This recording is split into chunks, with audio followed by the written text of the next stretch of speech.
say that within 2 months, 60 days, he wants us to have agreed as a country on the transfer of the remaining functions, which in the fourth schedule to the Constitution are supposed to be devolved. So, Speaker, my brother, na wale wengine, kazi kwenu bana, Francis Duiga, kazi itakuwa nyingi. I saw very many chief officers, and I really must appreciate you to have come, Odinga, Kadiga, and the others, Madam, for having come to represent my good friend, says the governor of Embu.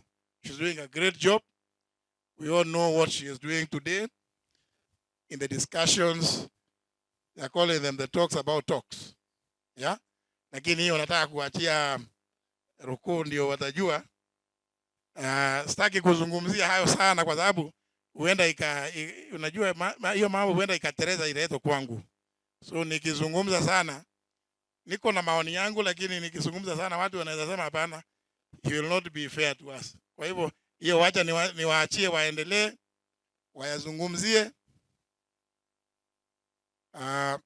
It is good for people to discuss, to talk.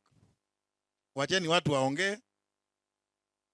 Lakini for us, it's just to say, kama mazungumzo yataenda njia yoyote ile, kama wa Kenya, ile ningehimiza, kama vile ndugu yangu Kithinji alikuwa anapenda, we must maintain peace.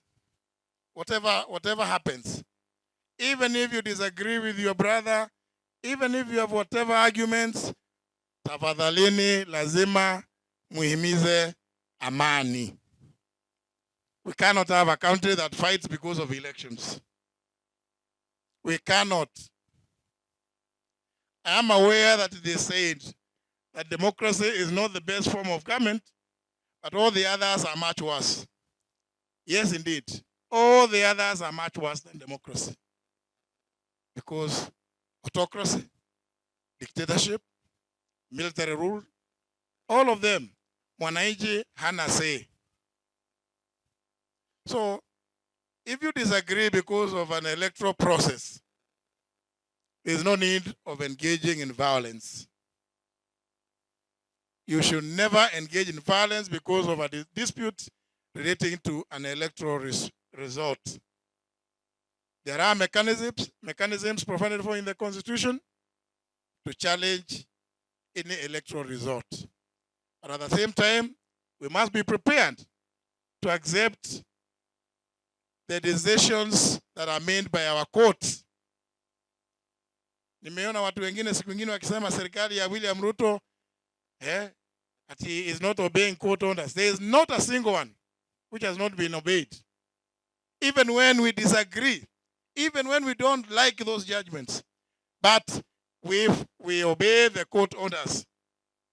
We have been obeying all the orders because we must promote constitutionalism in the country.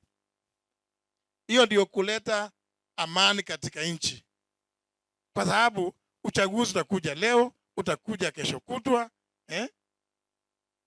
ukiisha wacheni wananchi waendelee na shughuli zingine zao za kujenga nchi.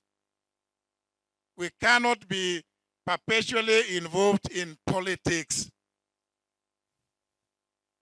Na nimesikia Sami, nimesikia mumeomba kura. This is 2023. Umeomba, lakini anyway, lakini wacheni, fanyeni kazi kwanza. Ama namna gani? Fanyeni kazi kwanza. Unajua hao wanaona. Hata usijali, wafanyie, wanaona. Na utaona hata utashangaa vile watamiminika kusema yes tumetosheka, lakini wakisema hatutatosheka kuna siku nyingine. That is what we are asking every politician, every political leader, no matter your stature, no matter your history, no matter where you come from, please respect the will of the people. reflected in the electoral results that are announced whenever an election is called. Kwa sababu hiyo sasa ni